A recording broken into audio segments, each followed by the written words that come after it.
Good afternoon. My name is Mark Lowry, and I serve as Assistant Director of the Office of Climate Change at the New York State Department of Environmental Conservation. It is my distinct pleasure to welcome all of you to the inaugural webinar in this 4-webinar series designed to support the state's planning for extreme heat. Over the next hour and 45 minutes or so, we will learn about the effects of extreme heat on the built environment across a variety of scales, from buildings to transportation infrastructure. We will also hear about interventions that are working to moderate these impacts for individuals and for communities. I'll note that the next webinar in this series will be presented on May 18th from 2 to 4 p.m. That second webinar will address extreme heat and health strategies across New York's many landscapes. The full webinar schedule and other resources related to extreme heat planning are available at DEC's website, which we will soon post in the chat window. Now we will turn to some brief recorded remarks from the Commissioner of the Department of Environmental Conservation, Basil Sagos. Hi, I'm DEC Commissioner Basil Sagos. I'm pleased to join this first in a series of webinars about the ways extreme heat is impacting New Yorkers and the solutions available to make our communities more resilient. I appreciate all the work you're doing in your communities and across the state, and thank you for joining us on this important issue today. We hope this will be a valuable and informative session. Impacts of extreme heat are increasingly prevalent in New York State and across the country as we continue to fight the climate crisis. We're seeing rising temperatures and more extreme weather across the globe as a result of climate change, and our most vulnerable New Yorkers and disadvantaged communities have historically been disproportionately impacted, resulting in decreased health and quality of life. The state is committed to protecting New Yorkers and supporting communities in adapting to our changing climate. We're developing an extreme heat action plan in an all-hands-on-deck effort, bringing together more than 20 agencies, outside experts, and stakeholders, including advocates and leaders in environmental justice, to work together to determine short and long-term steps to address heat inequities. In an immediate step, we released interim recommendations last summer, and we're now developing longer-term coordinated efforts to help identify gaps in the state's existing approach to mitigating extreme heat, and will ensure communities are prepared and can respond to heat-related impacts. This webinar series brings together experts from across the state and country to help educate us about how extreme heat is impacting our communities and highlight the range of solutions. I thank the speakers for sharing their expertise, and I'm excited for an engaging and informative event. This event and the remainder of this series will equip you with additional tools to understand the impacts of extreme heat and advance solutions in your communities. On behalf of DEC, NYSERDA, and all of New York State, I thank the audience for joining this webinar today. Only together can we solve the climate crisis. Thank you, Commissioner Sagos, for those comments and for your support of this important effort.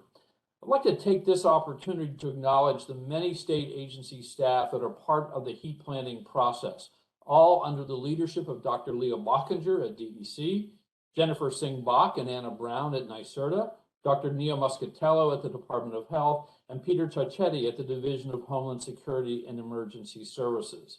I also want to acknowledge the outstanding partnership we have with the University of Buffalo that is making this webinar series possible, and the support from the staff of the Cadmus Group. As Commissioner Sagos said, our webinar presenters will be leading experts in the response to extreme heat from across the nation. The presentations will reflect the position of the presenters and are not necessarily those of NYSERDA, DEC, or the Extreme Heat Action Plan Work Group. Each webinar will also include an additional expert who will moderate questions from the audience and discussion among the presenters. So I'm very happy to introduce today's moderator, Dr. Susan Clark. Dr. Clark is an assistant professor in the Department of Environment and Sustainability at the University of Buffalo. She is also the director of the College of Arts and Sciences Sustainability Leadership Master's Program. In these positions, Dr. Clark teaches classes on sustainability and resilience, mentors sustainability graduate students, and leads research projects on topics related to community resilience and climate change, including projects funded by the U.S. Department of Defense, the U.S. Department of Defense, the National Science Foundation, and New York State. Dr. Clark is also heavily involved in community outreach. She currently serves as the chair of Erie County's Community Climate Change Task Force, took a leadership role on Erie County's Climate Vulnerability Assessment, and will soon be working with community stakeholders on Erie County's heat emergency plan. Welcome, Dr. Clark, and thank you for your help today. Thanks so much, Mark, for that introduction, and good afternoon, everyone. Thanks for joining us today. As Mark said, I will be moderating today's panel. So just please note that this event is part of an ongoing collaborative process that's been discussed to develop an extreme heat action plan for New York State. This collaboration is between New York State DEC, NYSERDA, and the Extreme Heat Action Plan Work Group with the support of the University of Buffalo, who is coordinating this speaker series to share research on the impacts of extreme heat, as well as provide an academic panel to help inform and review adaptation best practices for the final New York State Extreme Heat Action Plan. And we are so very lucky to have with us today 3 panelists. They're each considered an expert on different aspects of extreme heat and the built environment. We're going to start off with Dr. Zoe Hamstead, and she'll be focusing on extreme heat in an urban environment. That'll be followed by Dr. Nick Rajkovich, who will be discussing extreme heat and buildings. And lastly, we'll have Dr. Mikhail Chester, who will be speaking about heat and infrastructure more broadly. So just in terms of logistics for today's panel, each of our 3 panelists will have about 20 minutes to present. I'll be reading a short bio for each speaker prior to their presentation. And after the speaker concludes their talk, we'll just take a few moments to answer any clarifying questions that you may have. So please submit those via the chat, and I'll bring those to the speaker's attention if relevant during that time. And then we'll move on to the next speaker. Please note that there will be a moderated Q&A session for our panelists at the end of the session, and we hope to have some time that you can submit other questions that you have for our speakers as well. So thanks in advance for your cooperation. So without further ado, it's my pleasure to introduce our first speaker, Dr. Zoe Hamstead, who is an assistant professor in the Department of City and Regional Planning at the University of California, Berkeley. Her work focuses on environmental planning, sustainability, urban governance, and environmental justice, particularly in the context of climate change. She has published this research in planning and environmental journals, including Ecological Indicators, Landscape and Urban Planning, Computers, Environment and Urban Systems, and Ecology and Society. Prior to joining the faculty at Berkeley, Zoe was an assistant professor of environmental planning at the State University of New York at Buffalo, where she founded the Community Resilience Lab and served as director for the Master of Urban Planning specialization in environmental planning. Prior to her academic career, she worked as a local government land use planner and in educational development at the American Planning Association. So welcome, Zoe. And I'll turn the presentation over to you. Thank you for the generous introduction, Susan. Thanks to DEC and NYSERDA and my colleagues at the University at Buffalo. I'm really honored to be part of this webinar series. As Susan alluded to before moving to California, I lived in New York. I lived in New York for about 12 years or so, some of that time in Brooklyn and some of it in Buffalo. And heat is a topic I'm very passionate about, so it's exciting to be part of this state heat planning initiative in some small way. The image that you see on this first slide that I'm sharing with you is from the Bowery in Lower Manhattan. I've noticed that recently some cities have been adopting moisture cooling stations to help people cope with summertime heat waves. But this image is actually from the 1950s, and so New Yorkers have obviously been improvising with fire hydrants for some time. It's an adaptation that brings neighbors together for respite from summertime heat in what can otherwise be a really harsh built environment, which is what I'm going to be talking about today. I'm going to be sharing research that I've worked on and others have worked on in New York, as well as some broader reflections about the state of urban heat governance, where it is and where I think it could go. This research and reflection are based on approaches in which I've used environmental mapping and spatial data, interviews with residents, and thermal governance visioning processes with local government staff and community-based organizations. My talk is oriented around how heat manifests in urban landscapes, and I want to situate the conversation about urban heat in the context of health. Those of you who study and work on heat health impacts are familiar with some of the public health literature in this domain. Heat is a leading weather-related killer both nationally and globally. The Centers for Disease Control and Prevention provide estimates of heat-related deaths based on death certificate reporting. So this is where a medical examiner uses disease classifications that can include both natural heat exposure as well as heat as a contributing cause, where the underlying cause of death is some other type of disease, like cardiovascular or respiratory or endocrine, for example. And the heat exacerbated that comorbidity. The recent CDC report shows that each year an average of 700 people in the United States die of heat-related illness, about 60% with heat as underlying cause and 40% as a contributing cause. Another way of trying to capture the health impacts of heat is by statistical association, in the event that not all heat-contributing deaths or illnesses are recorded as such.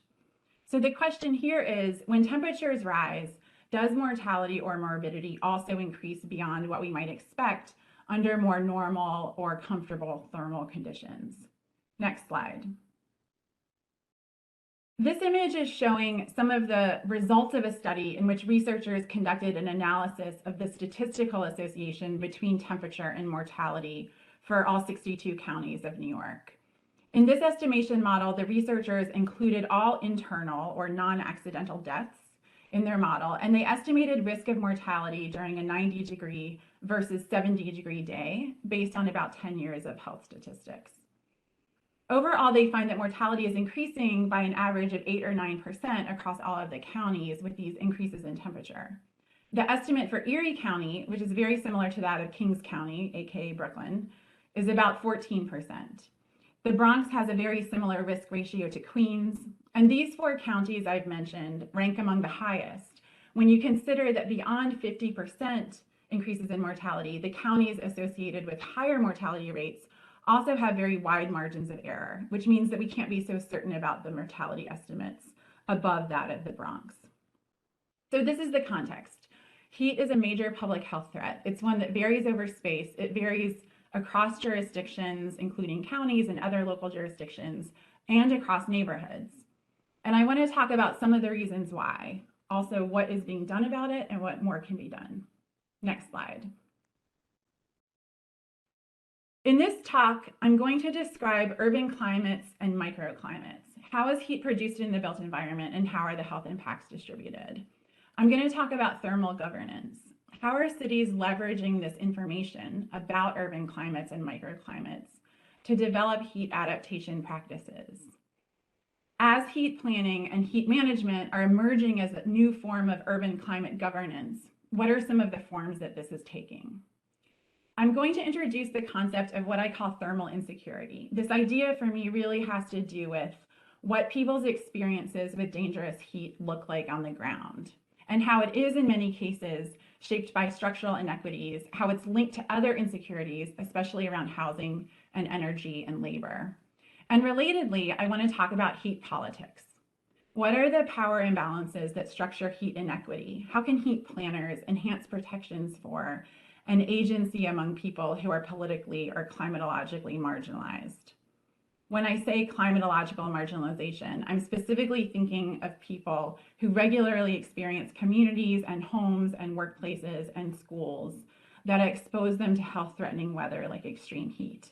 When I say political marginalization, I'm specifically thinking of people who structurally experience exclusion from decision-making. Often when we think of political power, we think of it at the level of federal politics or state politics or city politics. In addition to those scales of governance, I also have in mind here more interpersonal relationships, like those between a landlord and a tenant or an employer and an employee, where power imbalances and agency can impact the environmental conditions that people experience in their daily lives. How does the experience of heat manifest itself among other struggles that people who live in poverty are experiencing? And how does it relate to the other kinds of survival strategies that people are engaging in? So these are the topics that I want to touch on today. Next slide. Although heat is not strictly an urban phenomenon, cities are a special site of concern for 2 reasons, at least 2 reasons. I'll talk about 2. One is that cities actually have a reciprocal relationship with the local climate. Building and land use intensity make the process of city development especially prone to altering the localized climate in ways that are heat producing and heat exacerbating. Another reason cities are a special site of concern is that city governments are making climate security investments for what are very large urban populations. Urban development practices fall within the purview of local level decisions about land use planning, environmental planning, and urban design. And so the study of urban climatology, which includes trying to understand what makes some urban communities hotter than others, can help to inform new urban designs as well as urban retrofits. So what do urban climatologists think about? I'm not an urban climatologist, but because I'm interested in urban climate governance, I do dabble in their data a little bit. And this is my understanding of some of the things they think about. So below the urban canopy, which is between the ground and the rooftops of buildings, there's an energy exchange that's happening, where energy from the sun is being stored in buildings, in cars, in asphalt, in mineral-based materials that have low reflectivity and high capacity for energy storage. To the extent that surfaces like lighter colored surfaces and water can reflect that energy, and to the extent that moisture can be absorbed into soil and evaporated or taken up by plants and released through processes of evapotranspiration, then the energy storage can be balanced by energy losses. But the problem in many urban communities is that the potential for energy storage outweighs energy losses. And so you have an overall gain, which is essentially what amounts to the urban heat island effect. What's more, with greater intensity of automobile and truck traffic, industrial land uses, sometimes commercial buildings that use air conditioning, you also have higher waste heat emissions. This heating can contribute to storms and precipitation events because heat fuels storms at the scale of the urban boundary layer. Heating also causes increases in energy consumption because we use more air conditioning, and it leads to higher rates of heat-related mortality and disease, not to mention loss of productivity and reduced quality of life. Next slide. In addition to the urban heat island, substantial differences in thermal conditions can also be detected at very granular scales. And this is what some people call the micro-urban heat island. Because land use conditions vary so much neighborhood to neighborhood, so do microclimates, meaning that people in different neighborhoods can experience very different thermal environments and therefore have very different types of health impacts. In the left image here, we see Erie County with Buffalo outlined along the western shore, the northwestern shore. And on the right, you see Buffalo alone. Whereas the county scale urban heat island that you can discern is primarily driven by the lack of tree canopy and vegetation in the city, the image of Buffalo on the right is one in which you can also discern the impact of clustered industrial land uses in the northwest, heavily trafficked highway corridors, bodies of water, and other features that have distinct thermal signatures. Next slide. Just as urban climatology research is differentiating between different types of urban landscapes, so too has the heat health literature differentiated health impacts on different types of bodies. We know that people's ability to thermoregulate can be a function of age and of comorbidities. There are also issues of capacity, which have to do with whether people can afford cooling energy or housing retrofits to increase ventilation or improve insulation, for example. The heat justice literature is consistently showing that in addition to age-based thermoregulation differences and physiological differences, low-income communities and communities of color, among other politically marginalized groups, are at greater risk of injury or death during heat events. Next slide. In the last few years, there's been a good deal of study and reporting on the statistical patterns between redlining and environmental conditions, including heat. In particular, urban microclimate patterns are correlated with redlining maps that in the 1930s and 1940s served as cartographic guides for racial segregation and disinvestment. Redlining was a process of racialized segregation that used a grading scheme to determine where and for whom federally backed home investment would go. It was part of national housing policy, which played out locally through land use, banking, and real estate institutions to ultimately concentrate racial and ethnic minorities in communities of concentrated poverty, and that poverty would be exacerbated by disinvestment over time. What the research is showing is that redlined communities are significantly hotter than communities which were not redlined. Next slide.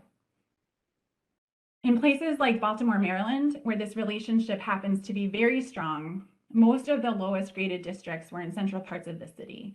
And this is where on average land surface temperatures in the worst graded districts are currently as of 2014 to 2017, more than 13 degrees hotter during the summertime than the best graded districts.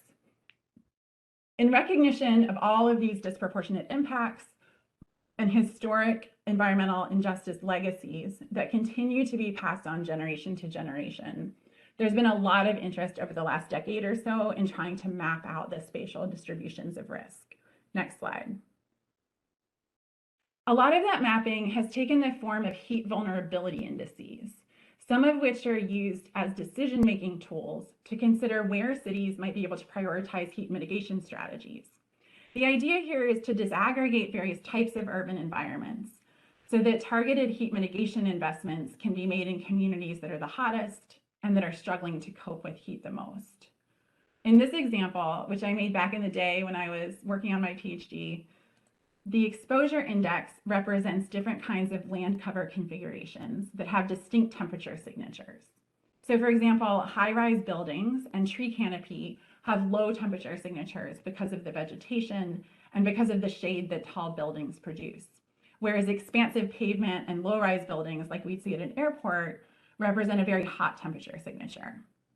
The sensitivity index in the middle of this diagram is trying to capture some of the other issues of household or community level capacity related factors, which might be associated with things like racialized exclusion or an inability to afford energy. In this particular case, it's capturing demographic characteristics known to predict heat-related mortality in New York City, which include being African American, living below the poverty line, and being in an older age group. These factors can then be aggregated in some way to highlight locations where multiple risk factors are concentrating. Next slide. And this sort of index-based approach is increasingly common in heat planning in cities across the US. New York City was one of the first to adopt an equity-focused heat plan. It was called Cool Neighborhoods NYC, adopted in 2017. So what are the kinds of strategies that can be implemented in spaces with high vulnerability? Next slide. Some of the most common approaches used to mitigate heat also fall within the rubric of flood control and have some vegetative or aquatic component, like expanding tree canopy, that aims to promote latent heat flux by absorbing energy in the process of forming water vapor. Modifying reflectivity through things like white roofing, creating shade by, for example, installing solar panel arrays in parking lots, are other common strategies that we might call biophysical, in the sense that they're trying to alter the urban climate by changing the energy balance that I talked about earlier. A lot of these efforts have happened in public spaces, in parks, in public rights of way that cities own and can access relatively easily. Next slide. Other approaches have to do with awareness and attention setting. One of my favorites is the effort to name and rank heat waves, as is done with hurricanes. This last summer, Seville, Spain became the first city to officially name a 2-week temperature event. It was called Zoe, I think probably not after my namesake. Zoe was the first official heat wave name, but it wasn't a new idea. We also need to credit whoever decided to nickname a 2017 European heat wave after the archangel Lucifer. This type of attention-setting effort is one way of addressing heat, not only through the built environment, but also through human behavior. The National Weather Service has a heat alert system, as do other institutions. What the research shows is that human behavioral strategies around heat tend to be oriented around informational campaigns, like naming heat waves. And they tend to be oriented around informing people who are considered vulnerable to heat about the risks that they face. I think there's a lot of value in ensuring that information gets out. And there are instances in which people, especially those who are unaccustomed to a particular climate or weather, may benefit from heat health messaging. But I also want to suggest that people who are vulnerable are not necessarily uninterested in adapting until they receive official information about the weather. What I found in my field research is that people's lack of adaptive behavior in some cases may have less to do with knowledge and more to do with agency. So I want to try to unpack that a little. Next slide. Let's take a step back for a moment and consider the world of human sensory experience as a kind of thermal landscape. That landscape includes every place that people inhabit as they go about their daily lives. We spend time inside our homes, actually a lot of time inside our homes, especially at night. We spend time at work. For some people, that's building construction labor or road repair or working in a hot kitchen. We spend time at school. Some of our schools lack air conditioning. We spend time commuting, waiting at bus stops, etc. Next slide. All of those landscapes play a role in thermal security and insecurity. I'm using the term insecurity here in order to center the structural determinants of health and interrelations among multiple health determinants. Atmospheric conditions interact with indoor and outdoor built environments. People respond to those conditions by taking adaptive measures, and people's adaptations are constrained by their physiology and by the extent to which they're able to afford and access other basic needs like energy, food, housing, and water. Thermal insecurity could manifest as a direct health impact in the form of sunstroke or heat stroke, let's say, or indirectly as people make trade-offs across medical, nutritional, and energy needs. Like other health-related insecurities, thermal security cannot be isolated from people's other basic needs like shelter, energy, and nutrition. And importantly, the survival strategy trade-offs that people are making across those basic needs. Next slide.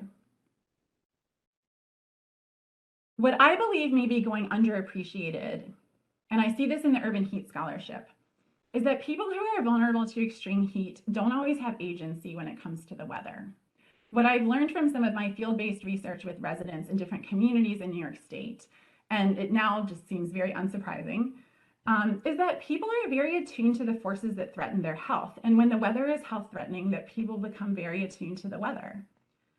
One of the earlier studies looking at how people weather extreme heat in the US was a collaboration between WNYC and IC Change, which is a New Orleans-based climate tech company. They documented experiences of people living in low-income housing in New York City through the Harlem Heat Project. And they documented how people try to navigate heat adaptations in housing conditions with little ventilation or air conditioning that was not very effective. When I was in Buffalo, which is known for its snow apocalypses, I began to think more about how difficult and unpredictable weather forms place-based identities and how adaptations become part of place-based cultures. In my fieldwork, I saw some really creative DIY weatherization strategies that people use to make their homes more thermally safe. I talked with people about the trade-off analyses that they do to figure out how to manage energy bills, rent, medicine, food, water bills, really thinking about which unpaid bills would put them in the riskiest or the least risky relationships to their creditors and their health. And I talked to people who experience intersectional burdens that can come along with, say, being a new American living in poverty, someone with few social ties in a different climate, or a renter and a caregiver trying to care for elders and children. One of the findings that comports with other work that's been done on climate cultures and weathering difficult weather is that oftentimes the fear and struggles that people experience are caused more by a lack of control over adaptation than by the dangerous weather itself. What people repeatedly describe are uncooperative landlords, energy bureaucracies that are difficult to navigate, utility companies that threaten to remove service, even when arrangements have been made. Climate planning has largely been about changing the outdoor built environment and messaging vulnerable people. But what if it's your relationship with your landlord or your energy provider or your employer that are structuring your sense of thermal security and insecurity? So then the question becomes, and I'm just gonna leave this one hanging, is there a role for cities and state agencies, among others, to intervene in restructuring those uneven power dynamics? Next slide. The relationship between housing security and climate resilience, including heat mitigation as a component of climate resilience, is, I believe, going to be one of the thorniest issues for cities to tackle. And this is what really haunts me sometimes in the work that I do. Climate security infrastructure, like tree canopy, let's say, is one among many urban amenities that increase property values. When you buy or rent a home, the market price is not just a function of the number of bedrooms and bathrooms. It's also a function of the quality of schools, of transportation access, of parks, and other neighborhood amenities that make communities livable. High quality neighborhood amenities are one reason why low income residents can get priced out of certain homes. So when much needed climate security investments, whether it's tree canopy or home weatherization, get passed on to low income homeowners in the form of increased property taxes or get passed on to renters, this can lead to what's been called green gentrification, when really crucial community amenities like parks and trees increase property values and the local cost of living to the point that lower income residents need to start reducing their consumption and possibly forego necessities. And ultimately, it could lead to displacement where low-income residents are pushed into less environmentally favorable and less climate-safe communities. Low-income residents shouldn't have to trade off health and housing. They should be able to have both. From a governance perspective, part of the challenge is that housing and energy-related service providers concerned with access and affordability are sometimes siloed from sustainability and resilience managers who are directing climate action and climate security investments. There's a really urgent need, I think, to develop displacement avoidance strategies that contemplate the housing, climate, and energy and security pathways that people are experiencing. One thing that gives me hope is to see that some cities are appointing chief heat officers. Some have globally been funded by the R. Schrock Foundation, and my hope is that they may be able to bridge some of these silos. Next slide. And so to conclude, I think that trying to connect these various threads in explicit ways requires some attention to the politics of heat. Thermal governance involves housing and transportation and which is what the next two speakers are going to be talking about in part, and anywhere that a landscape puts people at risk of heat-related health problems. But not everyone has agency and power over the heat-producing built environment. How might we start to think about targeting not only the victims of heat through vulnerability messaging, but also those who have power through effective incentives or enforcement? How can we be more proactive about avoiding the unintended consequences of climate security investments and avoid replicating the injuries that have already been inflicted on racialized communities?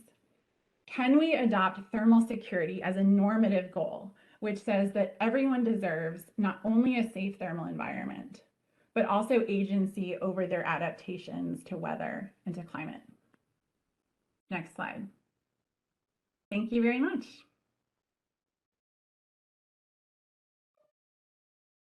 Thank you so much, Zoe, for your comments. You really bring up some important aspects of the heat issue, especially for vulnerable populations, and I look forward to discussing that more at the end of the session. So I'm not seeing any clarification questions in the chat. I'll give folks just a minute. If you have any, clarifying questions, please feel free to put those in the chat now. Just give you a second.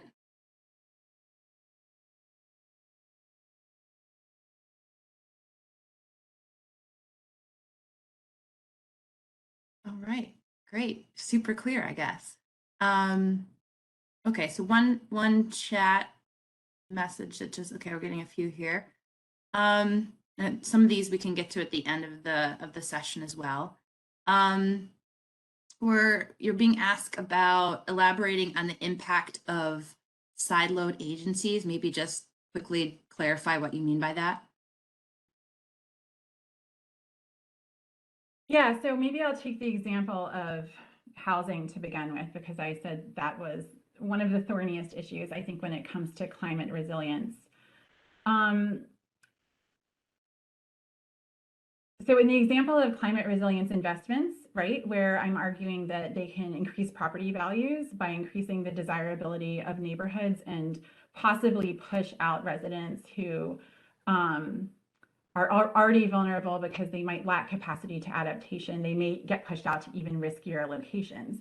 The question is, can those climate resilience investments happen in a way that's also thinking about things like renter protections, tenant stabilization, housing stability for people, right? So oftentimes someone who's an expert in environmental planning like me is not an expert when it comes to housing policy. And so there's really a need to kind of bridge across different departments, different, what I call sectors that are sometimes siloed together and not working in concert with each other. And happy to elaborate on that more at the end if there's time. Great. Thank you, Zoe. Appreciate it. All right, we're going to move on to our next speaker. So our next speaker is Dr. Nicholas B. Rajkovich. He's an associate professor in the School of Architecture and Planning at the University of Buffalo.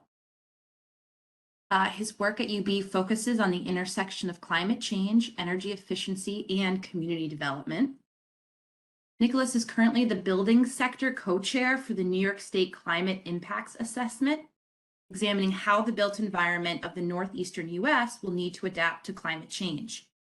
He has also supported organizations like the American Institute of Architects and the US Green Building Council as they incorporate resilience into their programs. He is a licensed architect, has a PhD in urban and regional planning from the University of Michigan, a Master of Architecture from the University of Oregon, and Bachelor of Architecture from Cornell. So with that, take it away, Dr. Rajkovich. Thank you, Dr. Clark. I appreciate the opportunity to be here this afternoon, and welcome to everybody to this webinar.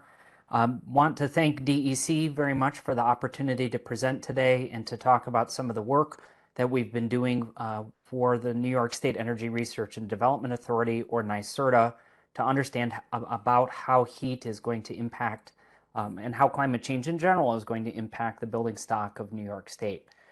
So the work that is being presented here today is a work that is in progress. It's a bit of a preview for some of the things that will be coming a little later this summer. I also want to thank Zoe for going through and giving some really great overview about what some of these issues are related to heat. And I'll try in my presentation to come back onto some of those themes and to talk about them as they relate to the building stock. Next slide, please. So the thing that I'm going to talk about today stems out of something called an impacts assessment.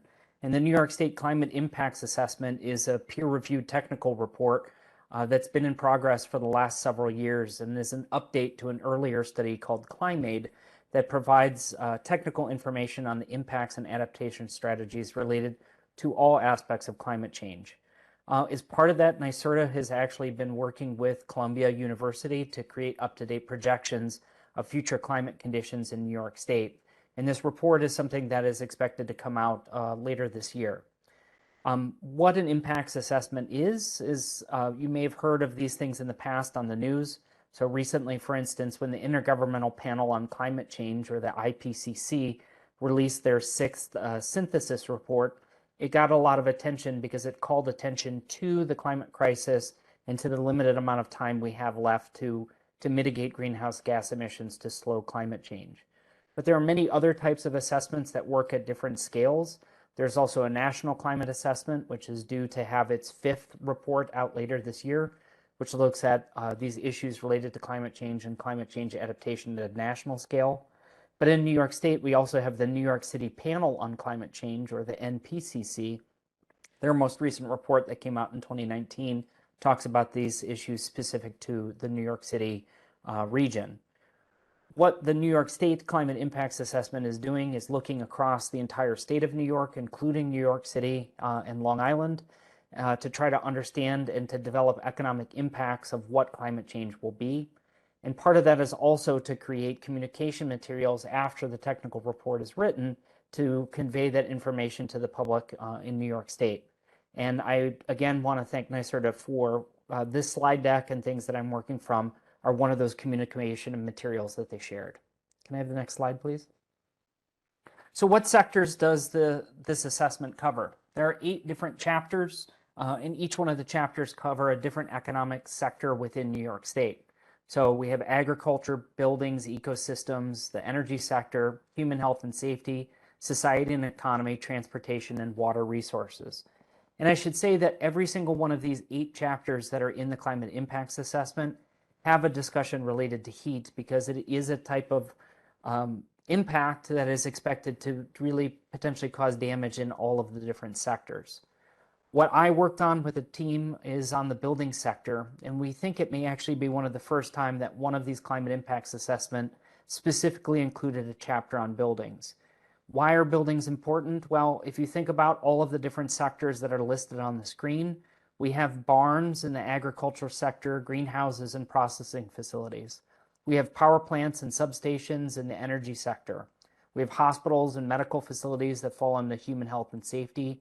For cities, some of the stuff that Zoe was talking about earlier, certainly related to society and economy.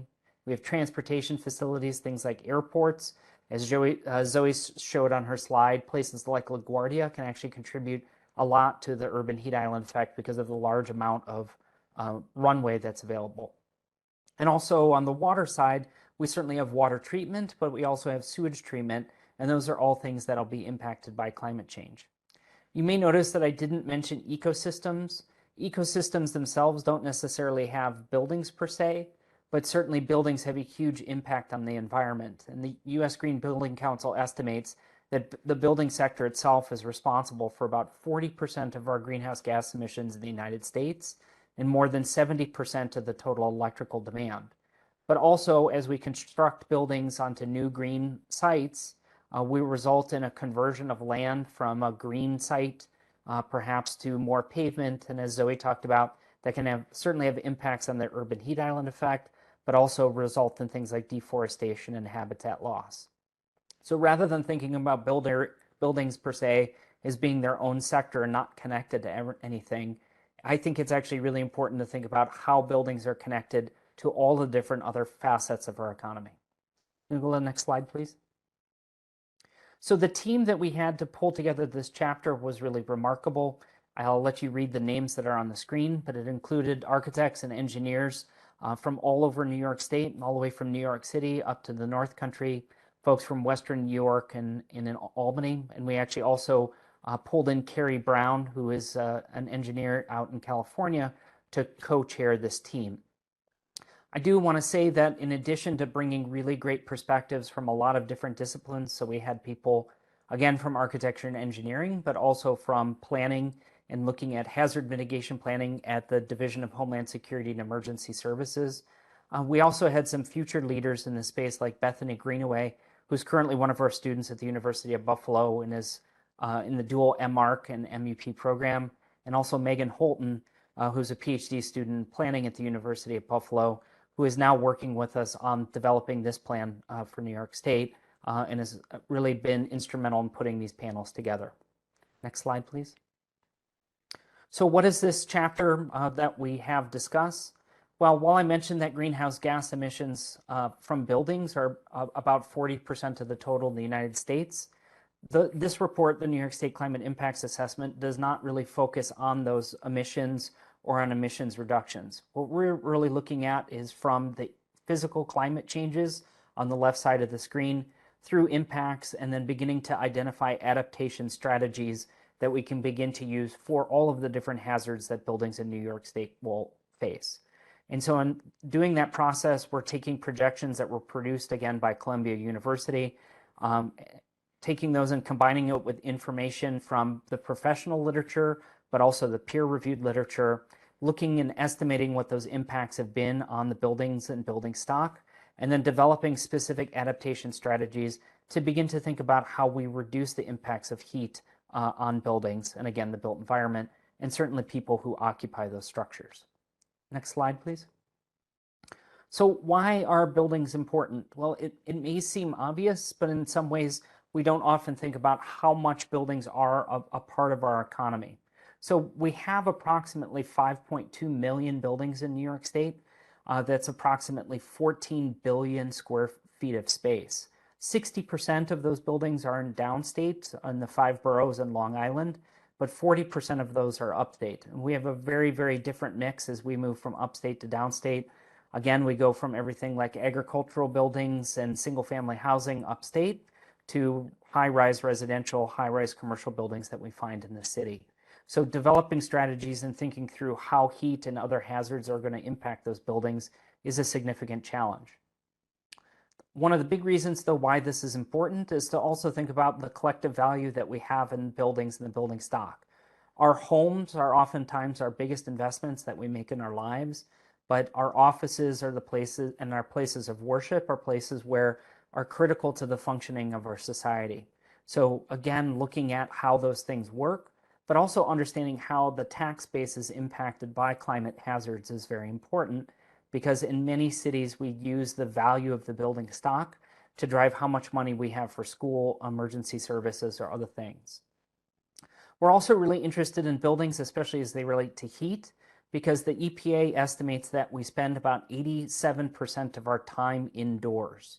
I know certainly during the pandemic, I probably spent close to 100% of my time indoors. But when we look at what happens with heat and heat health and heat exposure, most of the illness and death is actually coming from people who are inside buildings. So understanding how buildings actually moderate temperature and moderate our exposure to extreme outside conditions are pretty important. But the conditions that we find inside buildings oftentimes are unhealthy. And so inside buildings, different chemicals that we find in building materials or in things that we're doing within the building actually expose us to higher levels of chemical contaminants, off-gassing, carcinogens, and other kinds of particulate matter. And because the exposure in those conditions many times is temperature dependent, so as it's hotter inside a space, you may actually find that you have more off-gassing from building materials. How the temperature affects those over time is an important question that we need to ask, especially as people may have to spend more time in buildings in the future to avoid heat waves or other high heat events. Next slide, please. So how does heat actually impact buildings? Well, as I mentioned a second ago, and as Zoe talked about in her presentation, heat is really one of the leading killers in the United States. In the past, the Center for Disease Control estimated that heat actually killed more people each year than all of their natural disasters combined. And so thinking about how we're being exposed to these higher temperatures is really critical. A lot of times the solution is to actually provide air conditioning to buildings. And that's because without air conditioning, buildings oftentimes run 3 degrees or hotter than whatever the outside temperature is. So as the climate begins to warm, there's certainly a concern about buildings being able to continue to naturally ventilate. In a place like Buffalo, where only about a third to half of homes and buildings actually have air conditioning, this is of significant concern because that building stock is going to be much more vulnerable to heat waves in the future. To combat the heat, we really try to look at different strategies that actually don't use energy or don't produce greenhouse gas emissions to reduce those interior temperatures. And these are called passive systems. So these are the traditional things like shading, insulation, and putting windows in the right location, allowing air to actually naturally ventilate a space. That's really something that can help people survive heat waves. And certainly in the case of when we have heat waves and combined with power outages, it's important to keep people sheltered in those types of spaces. But beyond protecting people indoors and protecting their health, we're also concerned in the building stock about how heat can actually cause failure of different building materials. So if you think about things like roofing on buildings, when it's extremely hot outside, the roofing on that may be 80 to 100 degrees hotter than whatever the outside temperature is. So that increased heat can cause those building materials to fail. The extreme temperatures, the times when we have extreme temperatures are also the times when heating, ventilation, and air conditioning equipment is maxed out. And that's also when those types of systems begin to break down or fail. So thinking through how we design those systems, things like cool roofs to potentially reduce those temperatures, or sizing equipment for future heat waves is an important consideration for the architecture, engineering, and construction industry in the future.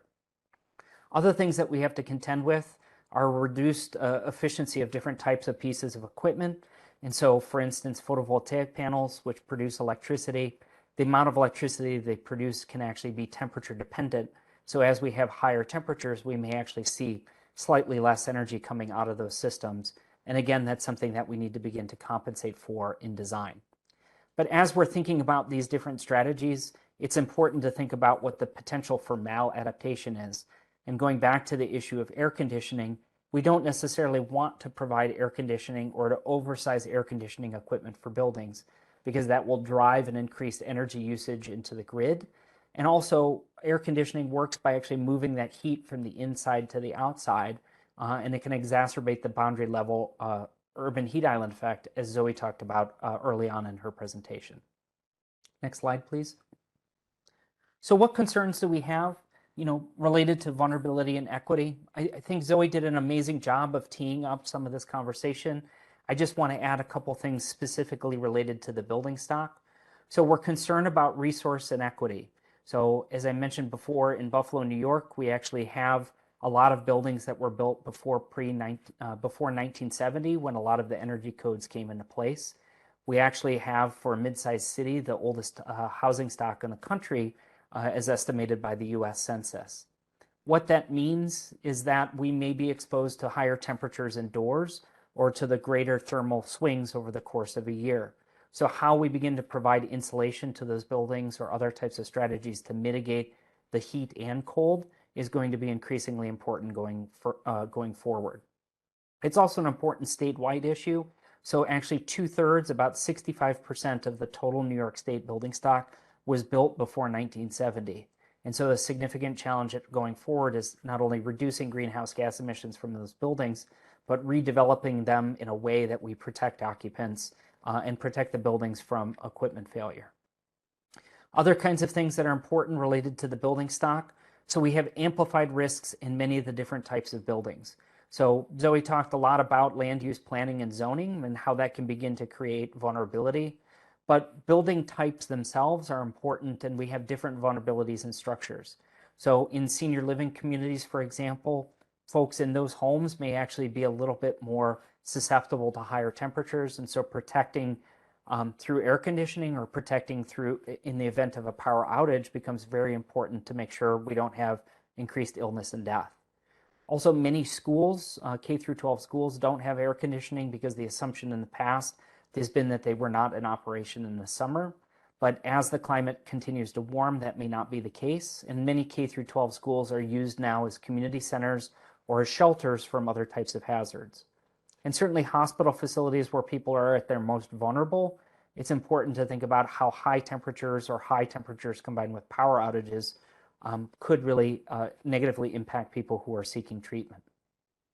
In addition, as we look geographically across communities, there certainly are legacies of discrimination. And again, as Zoe talked about, redlining being a significant issue and increasing temperatures in certain portions of the cities, but also for indigenous nations that have been forced into land reduction and into reservations or forced out of ancestral homes.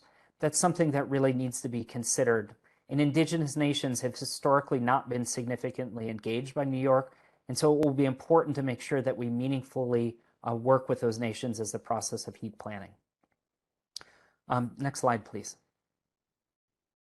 So one of the other things that the New York State Climate Impacts Assessment has, which I think is very helpful for understanding these issues, are a series of case studies. I just want to share two of the case studies here today as they relate to heat. The first one is actually the rebuilding of a single-family home after Hurricane Sandy in 2012. Why is this important? How is this related to heat? Well, it's important because over 90% of the building stock in New York State is actually single-family homes, but also because as we're thinking about adaptation strategies, we have to think about strategies that will work for multiple different types of disasters going forward. And so this house, which was actually lost during Hurricane Sandy, was rebuilt on an elevated foundation, and it was built to what are called the passive house standards, which are the most stringent energy efficiency standards in the United States. There's an estimate that this house was 7 to 9% more expensive when it was rebuilt, but that it would pay back those expenses through energy savings in only 8 to 10 years. But as the design team, and this was designed by one of the members of our group, of the technical working group named Ilya Azaroff, as they redesigned this, they thought through how to run heating and cooling systems off of renewable energy as part of this project, but also to think about how the added levels of insulation would provide thermal security or passive survivability if there was a power outage that happened either during a heat wave or during a cold snap. And so these deep levels of insulation not only reduce greenhouse gas emissions and reduce costs of operation, but they also help to make the building more thermally resilient. We can go to the next slide, please. Another case study that's definitely related to heat is about the growth of bacteria or other kinds of pathogens in building systems. In this case, specifically talking about Legionella. Legionella is a bacteria that was actually named after an outbreak that happened at an American Legion meeting in 1976. And it causes a bacterial pneumonia, and which can be fatal. In general, about 1 out of every 10 people who are exposed to Legionella can actually, and get sick, actually die from it. But if we look again at more vulnerable facilities like senior living facilities or hospitals, it can be as high as a quarter of people who are exposed and get sick from it can actually lead to death. Why are we concerned about this? Legionella grows rapidly when we have higher temperatures and it's spread through water. And so as we're looking at cooling equipment, for instance, water source cooling systems, we can actually begin to spread Legionella if the water is not being treated correctly. But also in the maintenance of the systems themselves, people can be exposed to that if water is left in drain pans and you have those higher temperatures. So with a warming climate, with bacteria and other things potentially becoming more active, we need to begin to think through how we design those systems to drain properly and also to be maintained properly so that we don't make people sick. Next slide, please.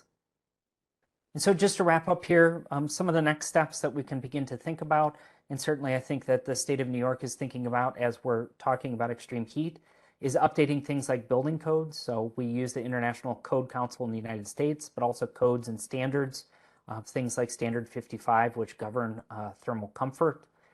Looking at heat warning systems, not only to protect occupants, but to think about how we might operate systems differently for warming days if they're predicted in the future. Looking at how differences in heat exposure may be felt or experienced differently, Zoe talked about in her presentation in different parts of the city. But I think importantly, and for this conversation today, planning through and talking through and getting out of silos so that we can think about how land use, buildings, and infrastructure can all work together to not only mitigate heat, but also reduce human exposure to it. So thank you very much for the opportunity to present today. I'm going to tune it back over here to Susan, who I believe is going to introduce Mike. Thanks, Susan. Yeah, and thanks, Nick. You bring up some great, facts about how buildings really impact our health, and the design of buildings can really enhance our exposure to heat. So I appreciate that. Lots of great questions coming in the chat, but I think there are some questions that we'll save for the discussion a little bit later. So I'd like to introduce our final panelist, who is Dr. Mikhail Chester, who is the director of the Metis Center for Infrastructure and Sustainable Engineering at Arizona State University, where he runs a research program focused on preparing infrastructure and their institutions for the challenges of the coming century. He is a professor in civil, environmental, and sustainable engineering. His work spans climate adaptation, disruptive technologies, innovative financing, cybersecurity, and modernization of infrastructure management. Dr. Chester manages a large portfolio of research focused on the intersection of heat, infrastructure, and people. He studies how people move around cities and experience heat and cooling, both outdoors and indoors, as they interact with the diversity of infrastructures in their day-to-day activities. He is a co-author on the U.S. 5th National Climate Assessment, and also a contributing author on the UN Intergovernmental Panel on Climate Change 6th Assessment Report. So welcome, Mike, and I will turn it over to you. All right, thanks, Susan, and delighted to be speaking with you all today from Tempe, Arizona, where it is a mild 94 degrees. Yep, it gets hotter. I think you guys know that, up to about 110 at peak in the summer, and for the most part, infrastructure continues to work, so that is possible, and I think an important point of comparison when you compare against, for example, the extremes that you guys might be thinking about into the future. So that being said, let me give you a few other perspectives before I get started. The first, as Susan mentioned in the intro, is if you want to know the sort of specifics of the many different ways in which infrastructure are vulnerable to heat and other climate hazards, the place to start is the National Climate Assessment. So I've got 20 minutes here. I will barely scratch the surface. I'll just sort of give you guys some perspective that I have on the relationships between infrastructure and heat. But if you want to get into the specifics of, virtually every infrastructure and any climate hazard, heat or otherwise, I encourage you to start with the National Climate Assessment. The fourth has been published for many years now, and the fifth is currently in the works, slated for release very, very soon. Another perspective I'll give you is when thinking about infrastructure and heat, I think it's useful to think about kind of the relationships between infrastructure and environment. So I'm going to get into this early on in the presentation here, but a story that I like to tell in helping to frame this is one where it's sort of a conversation that I had early on with my wife, who grew up in San Diego. And twice in her childhood, she was evacuated due to wildfires. And I grew up in Connecticut, so I did not really, experience these sort of significant climate hazards in that way. But to her, sort of experiencing these climate hazards were major, particularly in the form of a wildfire, were sort of a major experience that she had growing up. And she would tell me about this experience. And I, as an infrastructure person, a civil engineer, would of course sort of think about the infrastructure hazard kind of intersection with these fires. And, she would say things to me like, well, yeah, the road wasn't burning. Yes, certain evacuation routes were kind of challenging to, were challenged, or, there were roads that were cut off, but, the infrastructure itself, she would say, was fine, relatively speaking. And it got me thinking about, how we think about the relationship between climate or weather and infrastructure. And, when we ask, what is it about heat that makes infrastructure vulnerable? I think all too often we've become accustomed to seeing these like two-dimensional top-down maps that show, hey, in the future under RCP 4.5 or 8.5 or something in between at a particular year, there's going to be more or less of a hazard, often more of a hazard. And then if you overlay on top of that infrastructure, well, you have more of a hazard, you have that infrastructure, and therefore that infrastructure is vulnerable. But there's nuance to that that's really important, because if we simply look at these futures where everything is hotter, and we then say, all of that heat intersects infrastructure, and therefore all of this infrastructure is vulnerable, it's a paralyzing narrative. I don't know what you do with that narrative. How do you possibly begin to think about how you rehabilitate all of New York's infrastructure in preparation for more heat? It's sort of an untenable path forward. So there's got to be better ways of thinking about it. And that's what we've been trying to do here. I'm going to kind of give you a glimpse of that in terms of how you might think about infrastructure and vulnerability. And then ultimately, I would say different ways in which you might think about what to do about it. That's not simply, we have to harden, strengthen, armor everything. The last perspective I'll give you is, in Arizona, Arizona Department of Health Services reports 338 heat-associated deaths in 2021. And to give you a perspective, I'm looking at some quick studies here that are saying somewhere in the order of about 233 deaths directly from Hurricane Sandy. And that's not to say, one is more than the other, and therefore it's one that we should be concerned with. But, recognize that, I think, as you all probably already do, that heat is this sort of background, in many ways, silent killer.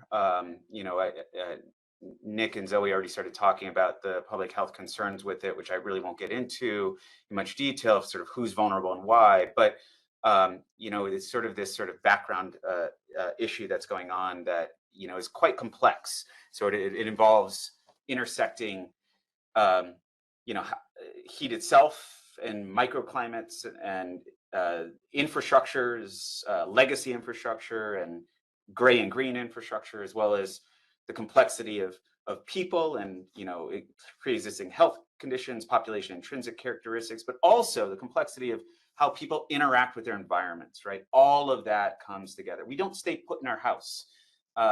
We are going out and then going into air conditioning, going into heat, going into air conditioning, going into heat, and all of that kind of comes together around how we understand this vulnerability picture. So with that being said, let me dive into some of the specifics about infrastructure. Next slide, please. So one, as a civil engineer who has studied the environment, but also been a practicing civil engineer, actually designing stuff in the field for many, many years, I can tell you that there is an intimate relationship between infrastructure and the environment. So we design specifically for particular environmental norms when we build infrastructure. Here's a picture of a river in Austria, and somebody decided to build a flood wall of a particular height to a particular hazard that was maybe based on historical data or maybe projected into the future. But any engineer will tell you, civil engineer, mechanical engineer, whatever, will tell you that normative environmental decisions are made about the risk that we want infrastructure to be able to carry, given often codes, legal requirements, and so on. So this is not subjective. It's generally codified because we don't want engineers making subjective decisions about, for example, how much heat a power line can withstand before it sags or becomes brittle. We have societally decided what those numbers should be. And of course, this comes face to face with the reality that norms are going out the window with climate change, right? Climate change is fundamentally about deep uncertainty. I will make that point several times in the next few minutes as I give this talk. But the models, the mental models, and actually the practicing models that we use are quickly becoming problematic in the face of deep uncertainty, because those models generally are based on assumptions about relatively predictable historical conditions that will persist into the future that are quickly becoming destabilized, or those assumptions are quickly becoming destabilized. Next slide, please. And specific to heat, assets are absolutely designed to withstand a certain amount of heat. So on the top left, you've got overhead catenary lines for a trolley or maybe a light rail system.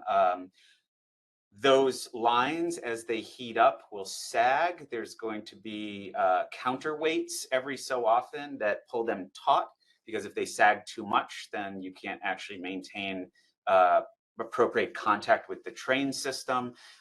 So those counterweights have to pull it taut. And, in Phoenix, for example, our light rail system, we experienced a scenario where sagging kept going and going and going under a heat wave. The counterweights got to their limits.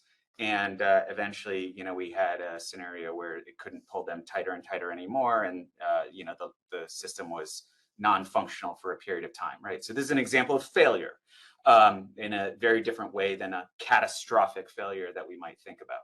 Bottom left, transmission lines. I'll get into this in a little bit more detail, but transmission lines are often sized for particular throughput and temperature.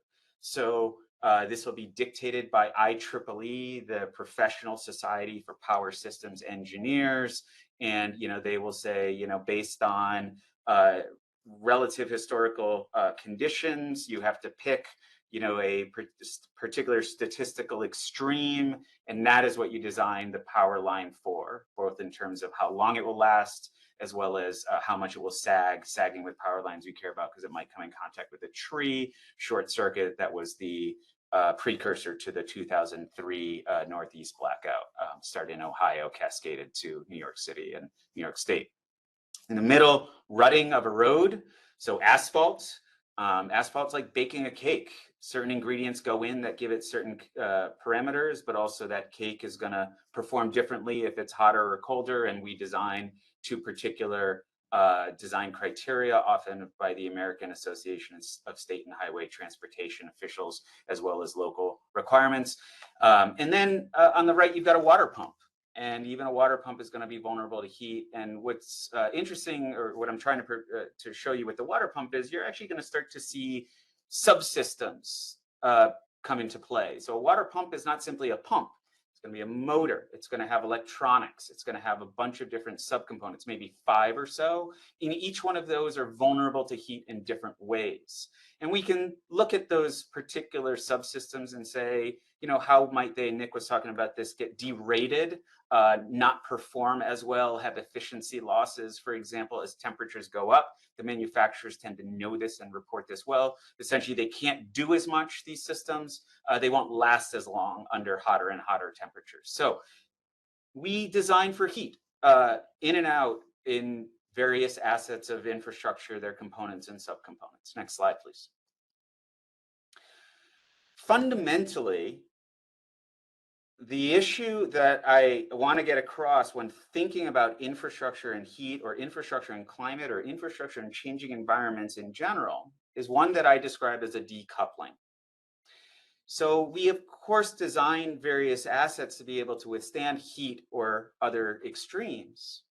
But the reality seems to be that climate change is moving our environments further and further away from what we have designed for. This is what I would call a decoupling. Basically, what we've designed our infrastructure to do is increasingly out of pace with what they're capable of doing in a changing environment.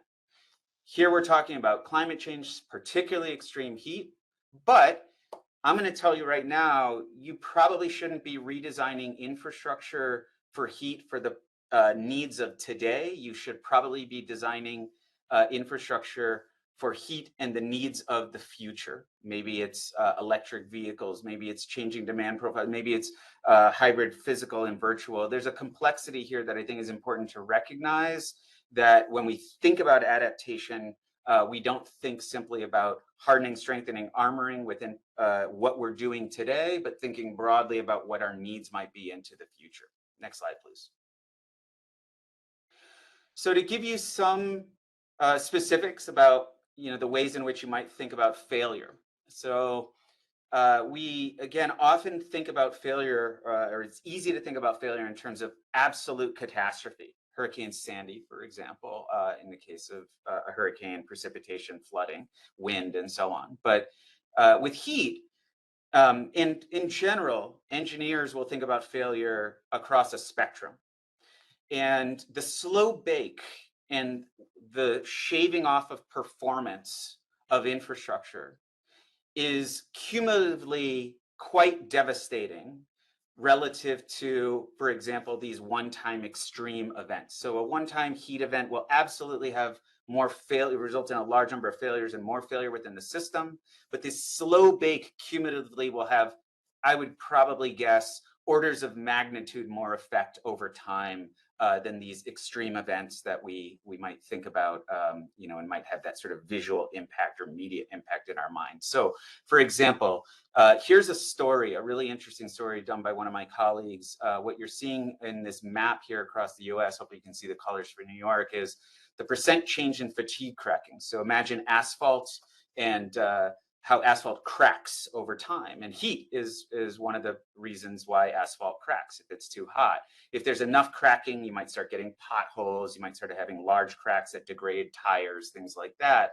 But what you're seeing here is under future climate, you might have 2, 4, 8, 10, 12% changes in fatigue cracking. For New York, I think it's somewhere around 8 to 10, 6 to 10% changes in how much more frequently you'll have fatigue cracking of asphalt. So as the story goes, imagine that you're a infrastructure manager in a roadway department somewhere, pavement engineering is within your purview, and your team has designed asphalt based on historical conditions, historical temperature extremes, let's say.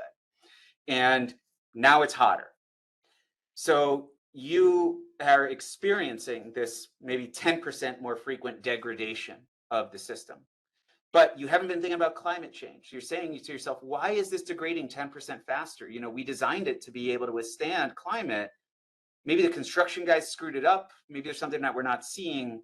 But now we have to 10% more frequently rehabilitate this infrastructure. It's a vicious cycle, right? So how we think about future climate and start actually designing it into our systems is going to make an important difference. You'll see this narrative come up frequently with some of the other examples I'll show you in a minute here. Next slide.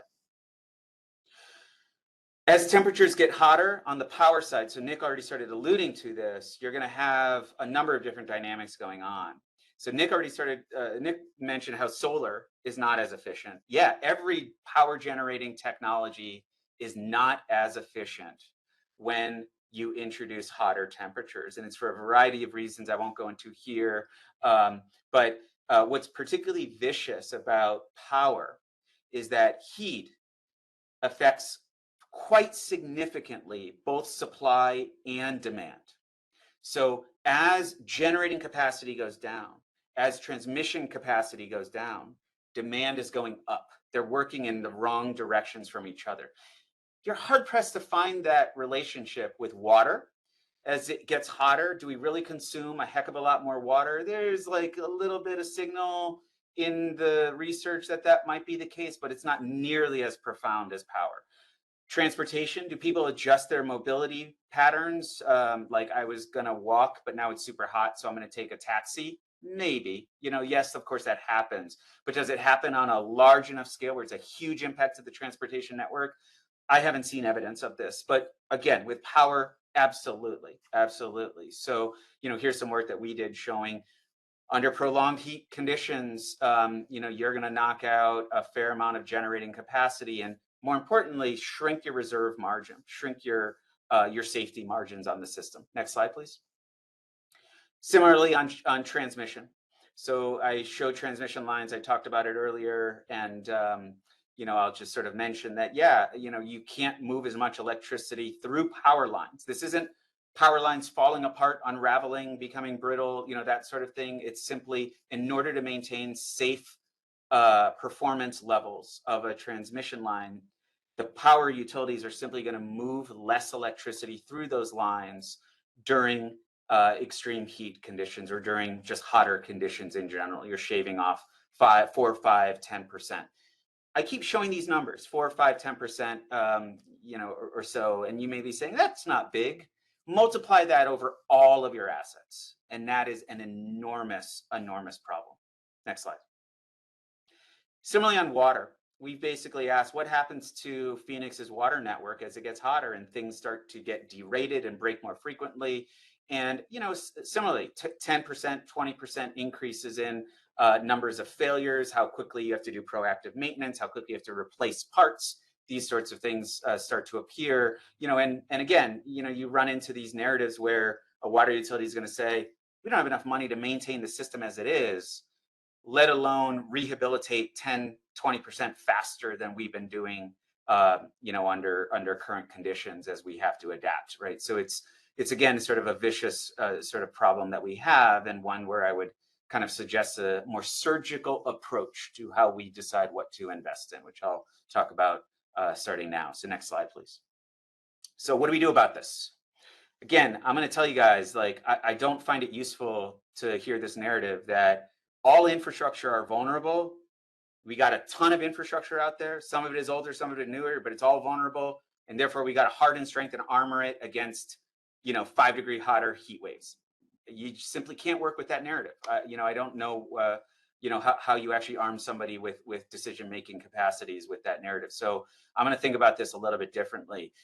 First is complexity. I already mentioned this. The problem is not how do we rehabilitate infrastructures for our needs today. The problem is how do we rehabilitate for our future needs. So, as we think about modernizing these systems, what is it that we have to modernize them for? It's probably not gasoline cars. It's probably electric cars.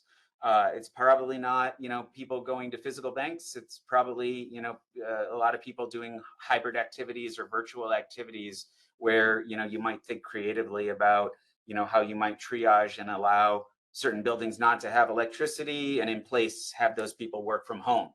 This is what we would call a safe to fail strategy. Next, think about agility. Previous slide. Agility and flexibility. You simply don't know what the future holds. Are we going to hit RCP 4.5, RCP 6, RCP 8.5? The uncertainty is huge. The temperature swings are large when you look at that uncertainty. You don't know what you're going to hit. So think about being agile and flexible. Generally, our infrastructure are rigid. We've designed rigidity into our systems, emanating from the railroads. Rigidity has worked because the environments these systems have been operating in have been fairly stable. The environment has been fairly predictable. No longer is that the case. Think about agility and flexibility and how that might come in. For example, dynamic adaptive pathways planning. We don't know what the future is going to hold, but we can't do nothing. Let's make our best guess, but give the ability and the resources to come back and see whether or not that asset is performing as it should be, given, say, 10 years from now, given that we've learned 10 years more worth of what's going on with that asset, the climate that it might be exposed to. Think about decentralized technologies as hybridized with centralized. So there's a lot of, hey, if we just deployed solar, the legacy power system, for example, is not going to go away anytime soon. You're going to simply have to work across both legacy systems and new systems. So I think we have to think about hybridized ways of working across the systems and planning infrastructure. Also, the reality that, for example, a power utility now has the ability to shut down smart thermostats as load is creeping up to unsafe levels. This is what we would call a distributed system. It's actually a third way of configuring infrastructure that's not simply centralized or decentralized. Recognize also that infrastructure systems are fundamentally knowledge systems. So I'm starting to see questions in the chat to the other speakers. You know, what does a non-siloed set of governance look like? Well, before you even get to that question, what is the knowledge that you need to be generating? Because you're not going to restructure yourselves around the problems of the future unless you understand what the types of knowledge and sense making is that you have to actually put together for the future. So whenever I talk to infrastructure agencies about this, the first question that I ask is, how are you structured? And are you structured for the problems of 1950? Or are you structured for the problems of 2050? And if the answer is 1950, what does restructuring for the problems of 2050 look like? Go get a beer, glass of wine with your colleagues that are capable of thinking about this, and start thinking about, you know, on a napkin, what your organization would do. Would it be structured in the same silos? Would it generate the same sort of knowledge that it does? Probably not, right? And that gets into leadership. And lastly, extremes and failure. Let me go to my next and last slide. When we think about extremes and failures, I think it's really important to think about two sort of bins. The first is, and we already know how to do this, what happens when you're within the design envelope? This is what we typically do 100% of the time, rebound and robustness. It's either you don't do anything and you take the hit, or you armor, strengthen, harden, and you make the effects slightly less. That's what you got on the left there. But then we're now more frequently experiencing this set of circumstances of infrastructure being pushed beyond what they're designed to handle. And this is where you got to think differently, because instead of just saying FEMA, it's your problem, or, you know, some state, you know, emergency management agency, now it's your problem, the infrastructure agency has nothing to do with this, we might think differently about this. So there's two things that we generally think about here. One is called extensibility. It's basically, if your primary system is going to unravel, is there a secondary system that can come online? If the water system isn't going to work, can we truck water in? You know, something like that, right? Sustained adaptation is this idea of, what does a system look like? What do infrastructures look like where we have this constant commitment to change? We simply don't know what's the future's going to hold. We can't make normative assumptions. We have to think about flexibility and agility in this constant commitment to change. Last slide. Thank you all. Hopefully that gives you a slightly different perspective. Again, I'll mention to you, if you want to know the nitty gritty of how particular infrastructures are vulnerable to heat, go to the National Climate Assessment. Hopefully this gives you a slightly different perspective on ways to think about that relationship.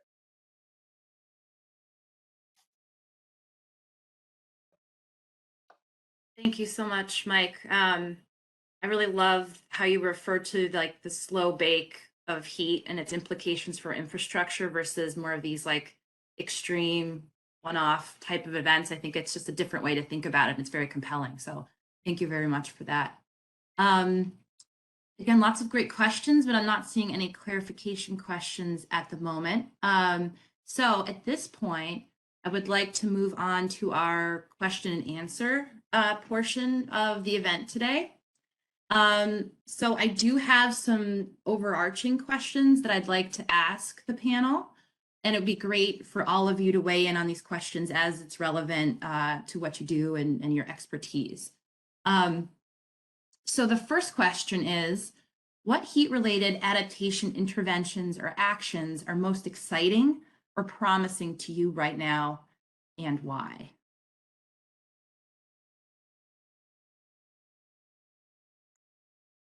Who wants to start? I can go, Susan. Sure. You know, I find this sort of intersection of climate change and disruptive and emerging technologies particularly interesting. So I mentioned the example of a narrative where you might have a power utility that turns down Nest thermostats or smart thermostats to save the grid, right? Or to do load curtailment, something like that, right? I think that you've got a number of emerging disruptive technologies. Vehicle to grid is another one. As electric vehicle sales take off, I don't think we're that far off from a system where your car is a form of energy management and a form of risk management against heat. So do I need a giant battery in my garage, or will my car potentially act as a mechanism for pushing electricity back into the grid? And of course, this elicits all sorts of questions about who's deciding how this happens. I think the legacy infrastructure agencies are quickly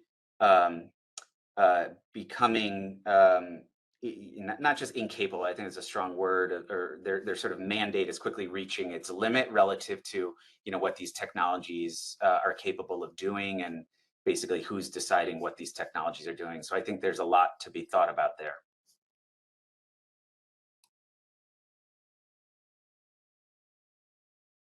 One of the programs I mentioned that I'm really excited about is the, Arch Rock Foundation is making an investment into new chief heat officers on all of the continents of the globe, and cities like Phoenix and Miami, other cities in the US have also been adopting this approach. I think there's something really promising in that, because often it's the case that even when cities wish to prioritize heat mitigation interventions and heat as a public health priority, it's not necessarily anyone's official responsibility to do so, and there aren't necessarily resources that come along with that. So this is one sort of new program that I'm interested in, and I'm interested to see how those chief heat officers are going to be effective or not, given the institutions in which they find themselves and their connections to other departments of local government.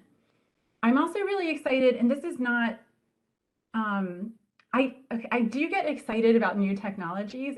New technologies are very cool, but I think for me, I get really excited in thinking about how to make government work better, existing government.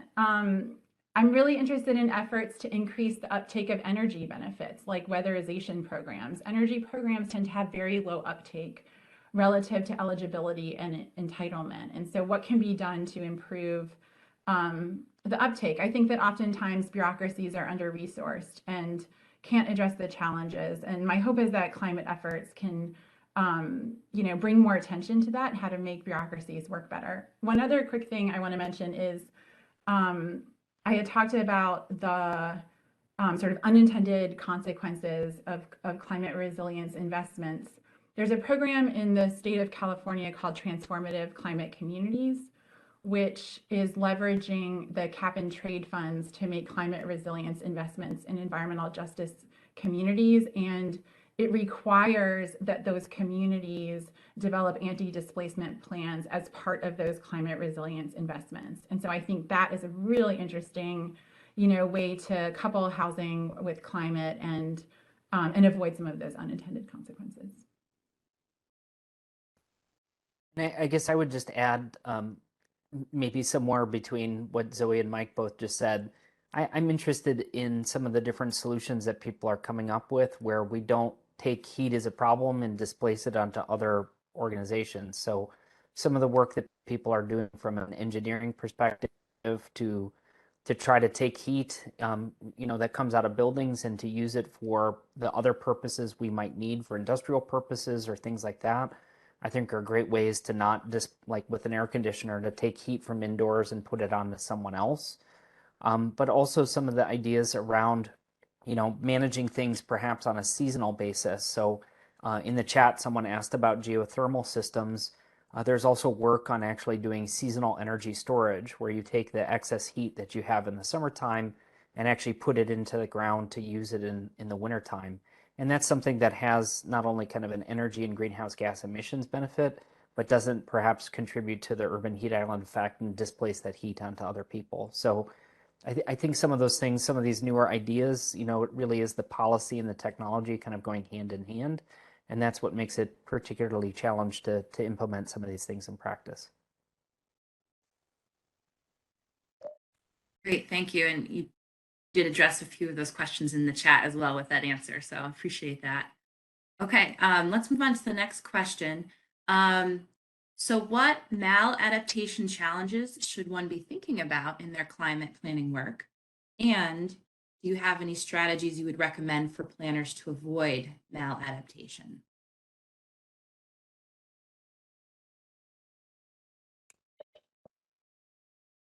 So I can build maybe a little bit about what I was just talking about. So, you know, one of the things from a buildings perspective that really I think can contribute to maladaptation is an increasing reliance on air conditioning. And part of the reason why that contributes to maladaptation is, as I mentioned, an air conditioning system works as a heat pump to pump heat from indoors to the outside. And so in a situation where it may already be outside, you're contributing to the urban heat island effect. Or in some cases, like in Buffalo, where we have many houses that are really close to each other, you may actually be dumping heat from your house into your neighbor's house, which really isn't a fair situation. So looking for strategies that avoid that, you know, from a technical perspective, just thinking about thermal fairness, I think is a really important idea going forward as you're planning and designing for that. The challenge with that is, you know, not all of these processes in government or in planning have everybody who needs to be involved. So really engaging with community organizations. You know, there's a phrase that nothing about us without us is for us. So really making sure that those organizations are in early on the process and help to define and design the different approaches will be critical, you know, for these things to be equitable in the long run.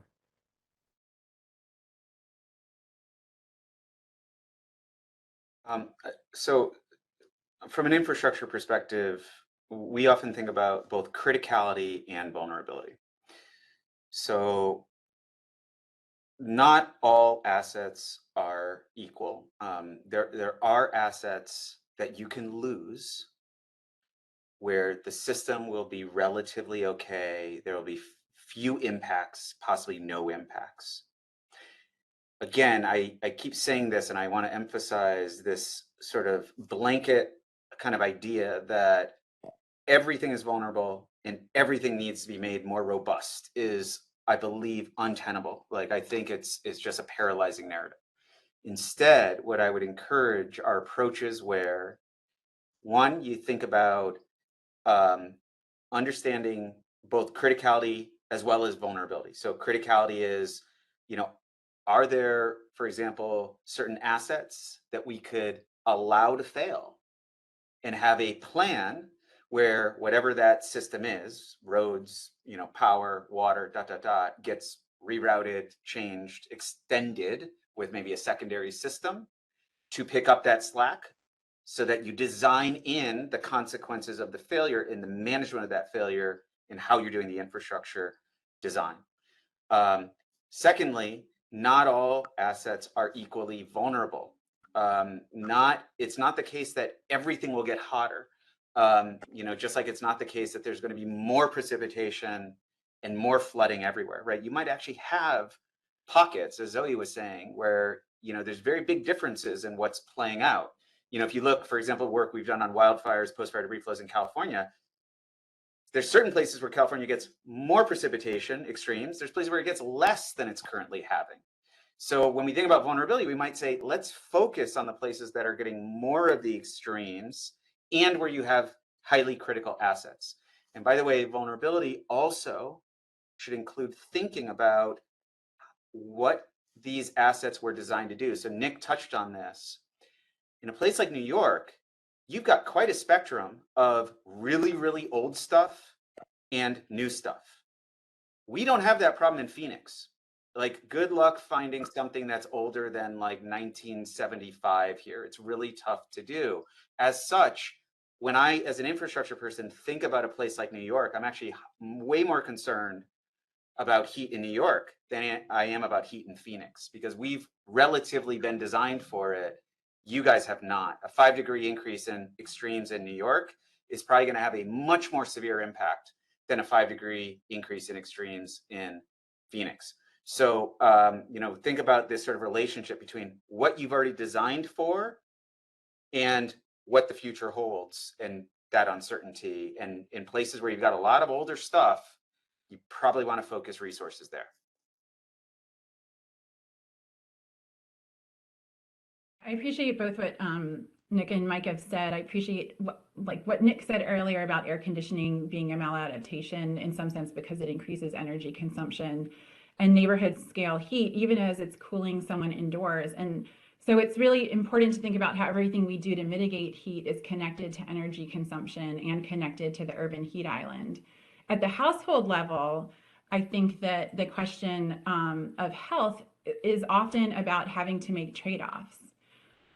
What I've tried to do is to ground myself in people's lived experiences with heat, because that helps me understand more about structural barriers and potential maladaptations. I think, on the one hand, asking oneself, what are the mechanisms of energy consumption and heat waste? What are those pathways that are, both direct and indirect? And what are the mechanisms of poverty and health that are connected to heat health outcomes? As Mike said earlier, I really appreciate in your presentation how you said, we need to be asking really, what is the nature of the problem? One thing I would like to say, which might sound a little strange to this audience or maybe any audience, is that, temperature is not heat. We're often equating temperature that we've been able to detect in the urban built environment with heat, but temperature is a property of materials and heat is a human experience, which can't be reduced to temperature. And so oftentimes when we're, defining the problem according to a kind of scientific symbol, we're missing all these other elements of how this experience for people is really taking shape. So I think that we need a reframing of the problem, which is not just about temperature experiences or temperature increases, right? It's about much more that contributes to people's experience. Susan, can I just add one more thing? So everybody has the perspective in Phoenix, the metro area, 5.5 million people, 94% have air conditioning or some form of air conditioning. Yet I already showed you, we have in Arizona a large, 70% of the population being Phoenix, 338 heat-related deaths. So, air conditioning by itself is not necessarily the solution. I think there's a broader way to think about this, as Zoe is saying, in terms of the complexity of how we experience our urban environments, how we experience heat, not just temperature. In the Phoenix metro area is Taliesin West's, Frank Lloyd Wright's Western architecture school. No air conditioning, designed in the 50s, I want to say. And I go there every year and I speak to the middle schoolers. In the peak of the summer, it's 105 degrees outside, but inside, he's designed passive cooling systems in ways, to Nick's point, where, the inside temperature is not 105. It might be 92, but it's way more tolerable than, the outdoor temperature. Thank you for that. That's a great point. I've got a third question here, and then we'll see if we have some time for other questions. So this is a big one, I realize. So one tension in heat action planning is balancing the desire for short-term implementable actions to improve conditions today with the desire for longer-term transformational change.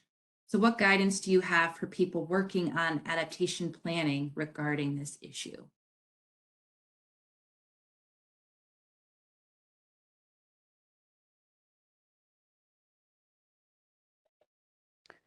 So maybe I'm just going to different pithy phrases today, but there's a phrase I've heard that when is the best time to have planted a tree? And it was 30 years ago.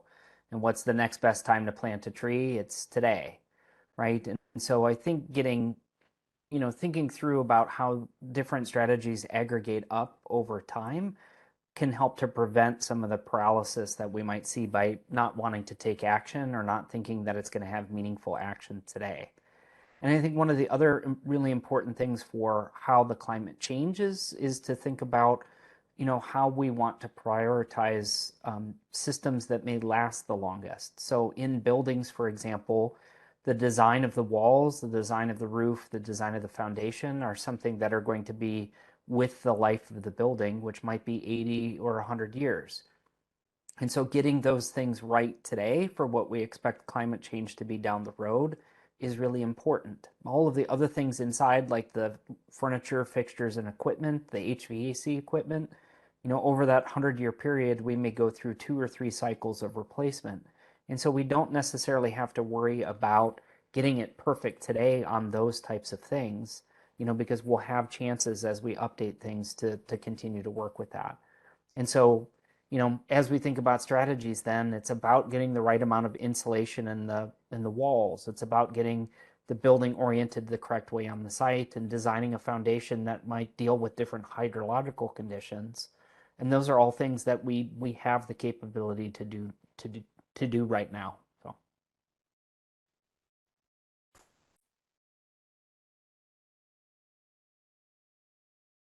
When I think about transformational change, I think about poverty reduction, and I think about institutional restructuring in some cases, like aligning governmental functions so that they can be more effective around heat mitigation and heat response.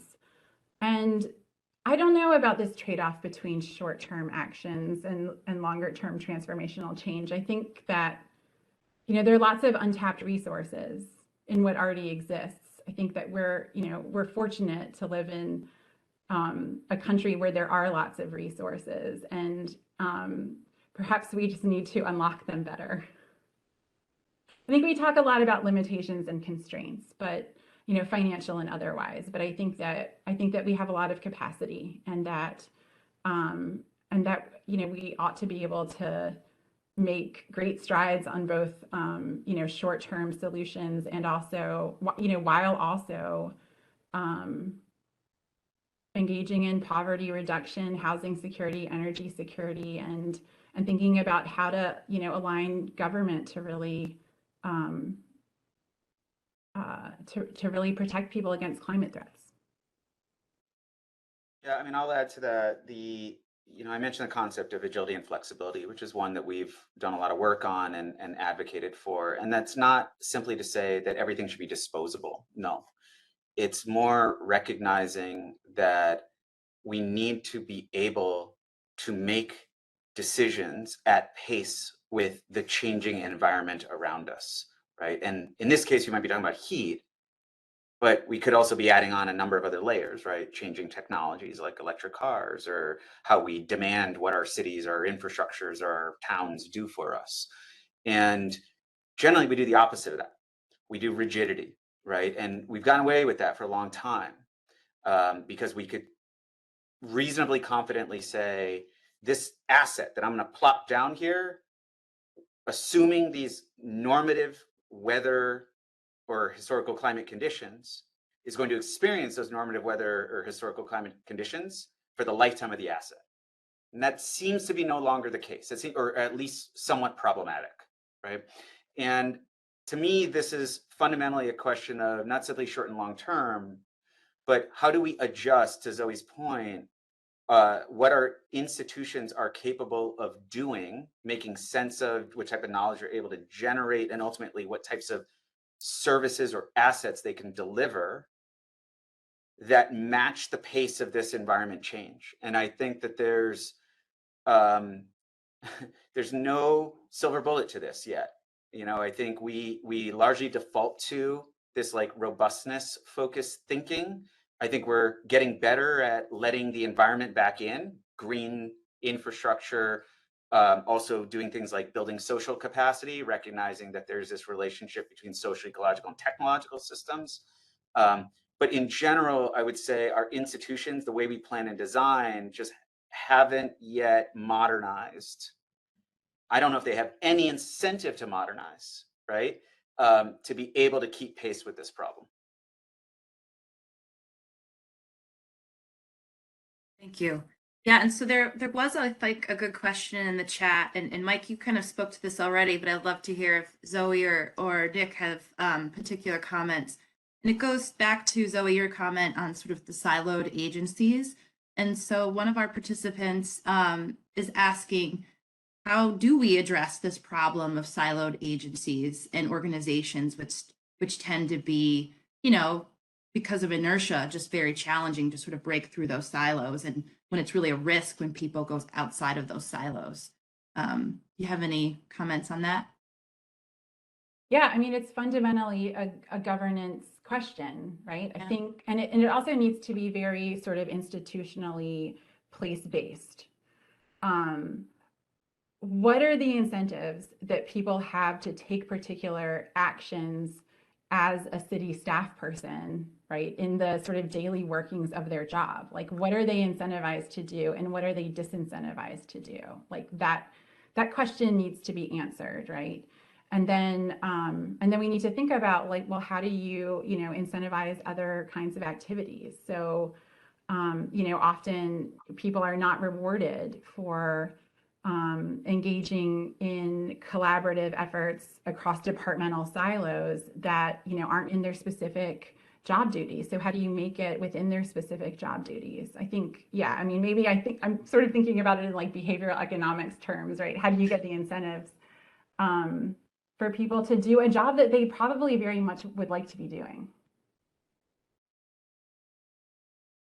And I'll just say on the positive side, I think there are a lot of different people in cities and on at state agencies who genuinely think that climate change is an important kind of cross-departmental issue that needs to be dealt with. And so, I found it very rewarding to be part of the New York Climate Impacts Assessment process because there were people from a lot of different disciplines, and because we did have conversations across those different sectors, but also as part of the extreme heat planning process that's going on in New York State, getting opportunities to learn from other people who frame and look at this issue in a completely different way.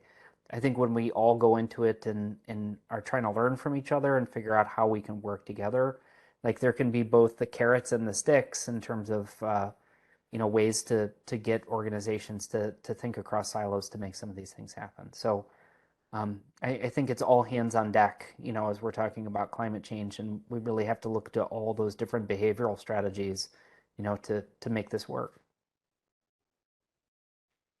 Thank you, and thanks for pointing out some of the things that are already happening, right, in a positive way in that space. So I'm going to ask one more question. Sorry that I can't get to every single question in the chat, but I think this is an important one that we haven't really addressed at this point. So the one participant asked about infrastructure vulnerabilities due to cycling from extreme heat to extreme cold. And that might, I don't know, Mike, you might address that, but I think we can expand that a little bit, and just thinking in terms of maladaptation, if we are thinking about becoming more adaptable to extreme heat, how do we make sure we don't come more vulnerable to something like extreme cold, right? So yeah, just love your comments on that. Yeah, so there is a body of work that goes on in the climate community, infrastructure and otherwise, around concurrent hazards. And often, we're not going to separate heat from other things. Heat might come with drought, for example. Heat might come with fires, right? And we have to think across all three of those hazards as we do planning. Heat and cold is one that does come up. Thank you for that question. There are places, I presume that New York is one of these places, or places in New York are one of these places, where you have large number of days in a year where you might experience freeze-thaw cycles. You might go from freezing temperatures, at night to, non-freezing temperature or above freezing temperatures during the day. And this is actually a really challenging design problem. But more fundamentally, what it represents is a kind of shifting from one hazard to another, and having to design across multiple hazards tends to be a much wickeder problem than designing for one hazard by itself. So I know Flagstaff, Arizona experiences something like 300 days out of the year of freeze-thaw cycles. It's high up in the mountains, it gets cold at night most days of the year, that sort of thing. So yeah.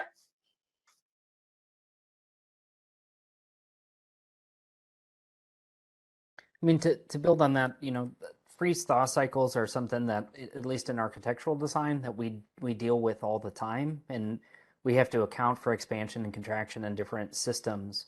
But where where it really can become a problem, beyond these kind of concurrent hazards, or when we have one extreme to another.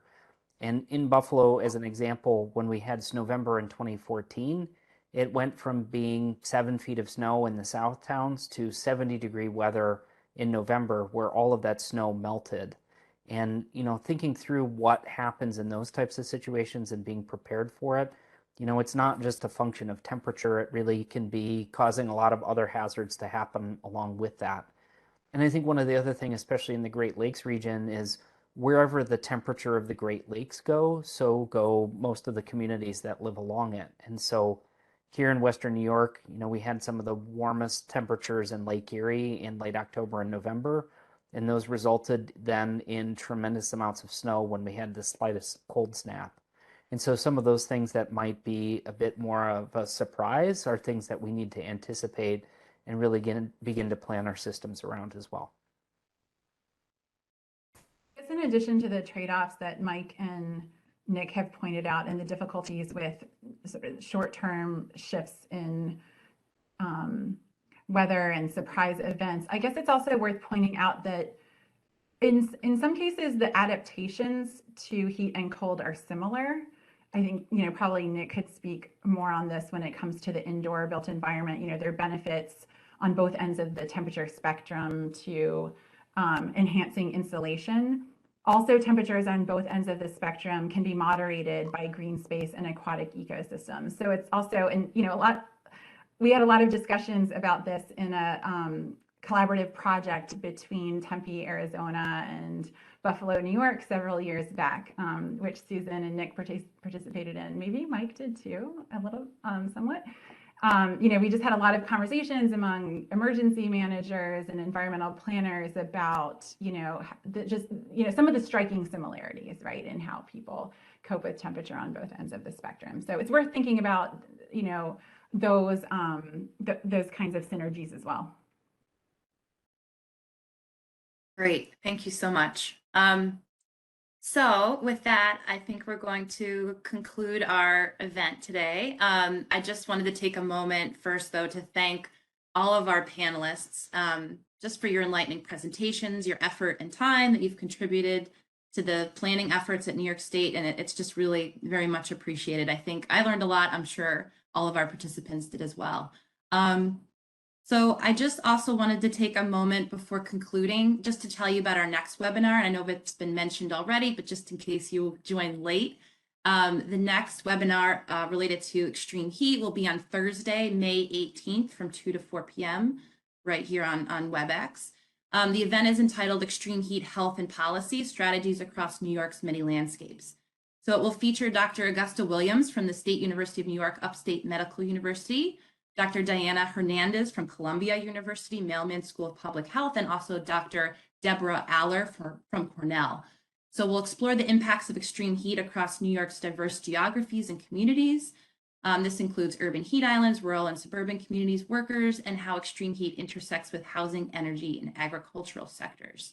So the speakers will describe policies and showcase potential solutions. So thank you everyone for joining us today, and we hope to see you on May 18th. Have a great afternoon and evening. Thanks everybody.